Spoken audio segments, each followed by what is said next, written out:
Bismillahirrahmanirrahim. Assalamualaikum warahmatullahi wabarakatuh. Anak-anak yang hebat, hari ini kita akan mempelajari tema 2, subtema 2 pembelajaran 6. Silakan dibuka buku paketnya halaman 85. Baik, kali ini kita akan mempelajari bagaimana mengambil keputusan dengan musyawarah. Pernahkah kalian bermusyawarah? Oke, baik di kelas atau di keluarga ya. Jika kalian mempunyai rencana atau memiliki kegiatan ya yang dilaksanakan secara bersama-sama, maka langkah baiknya jika kita merumuskannya atau merencanakannya secara bermusyawarah. Setiap anggota harus mempunyai tanggung jawab ya dalam pengambilan keputusan bersama. Apa itu keputusan bersama? Keputusan bersama adalah sebuah keputusan yang sudah ditetapkan berdasarkan pertimbangan bersama-sama gitu ya. Dan keputusan bersama ini harus mewakili kepentingan seluruh anggota ya, atau sebagian besar peserta rapat. Tidak boleh keputusan bersama hanya mementingkan satu pihak saja atau salah seorang saja ya. Tidak boleh ada yang merasa dirugikan. Itu keputusan bersama. Nah, dalam pengambilan keputusan harus berdasarkan beberapa nilai. Nilai apa saja? 1. Nilai kebersamaan. 2. Nilai kebebasan mengemukakan pendapat.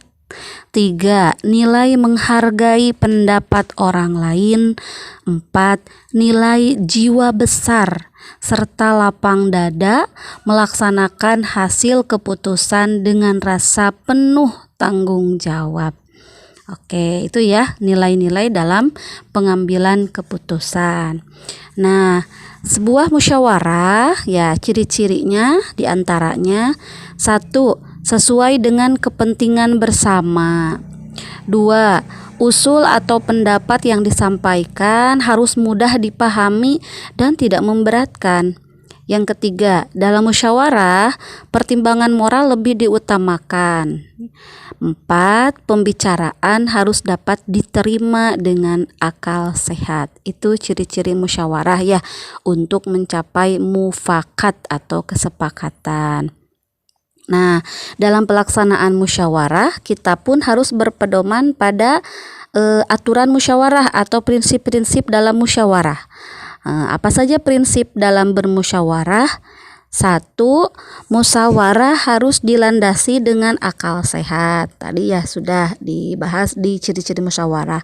2. Musyawarah dilandasi dengan semangat gotong royong dan kekeluargaan. 3. Harus mengutamakan kepentingan umum. Tidak boleh mengutamakan kepentingan pribadi ya. 4. Menghargai pendapat orang lain. Meskipun berbeda ya keinginan orang lain, pendapat orang lain, kita harus bisa menghargai pendapat orang lain. Yang kelima, keputusan yang diambil harus dapat dipertanggungjawabkan. Dan yang keenam, melaksanakan keputusan bersama harus dilandasi dengan rasa tanggung jawab. Nah, ketika sedang bermusyawarah, ada tata caranya nih, apa saja? Yang pertama, peserta musyawarah harus hadir sebelum musyawarah dimulai.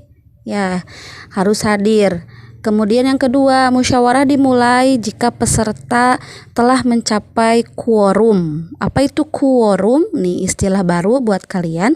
Quorum adalah penetapan jumlah minimum anggota yang harus hadir ya pada saat musyawarah. Jadi quorum itu jumlah minimum anggota yang harus hadir. Yang ketiga, ada susunan panitia. Siapa saja nih panitianya? Biasanya harus ada ketua ya yang memimpin rapat, notulis yang menulis hasil rapat, dan peserta musyawarah tentunya. Yang keempat, setiap peserta musyawarah berhak menyampaikan pendapat. Semuanya boleh berpendapat. Yang kelima, setiap peserta musyawarah harus menghargai pendapat orang lain. Siapapun yang berbicara kita hargai. Yang keenam, pendapat yang disampaikan harus diterima dengan akal sehat. Itu. Nah, bagaimana kalau kalian ingin mengeluarkan pendapat nih dalam musyawarah? Ada nih cara-caranya. Ya, jika kalian ingin berpendapat dalam musyawarah, cara-caranya: 1. Mengacungkan tangan dulu sebagai tanda izin bicara. Jadi kalau bisa, misal kalian mengacungkan tangan atau permisi interupsi ya. Yang kedua, berbicara setelah dipersilahkan. Nah, jika sudah dipersilahkan, boleh berbicara. Yang ketiga, kalau ada yang berbicara ya tunggu dulu. Menunggu dulu sampai dia bicaranya selesai. Yang keempat, harus bersikap sopan. Meskipun bebas berpendapat, meskipun bebas berbicara, tapi tetap kita harus sopan. Dan yang kelima, suara harus jelas. Oke ya, supaya bisa terdengar oleh seluruh peserta rapat atau musyawarah. Nah, adapun sikap-sikap khusus nih dalam musyawarah. Yang pertama, kalian harus menghargai atau menghormati pendapat orang lain. Ya, menghargai atau menghormati pendapat orang lain. Yang kedua, tidak boleh memaksakan kehendak kepada orang lain. 3, tidak boleh mencela pendapat orang lain. Nggak boleh, meskipun beda pendapat nggak boleh mencela. Yang keempat, tidak boleh memotong pembicaraan orang lain. Oke, itulah materi tentang musyawarah. Silahkan kalian baca-baca lagi materi dari halaman 85 sampai 88. Selamat belajar.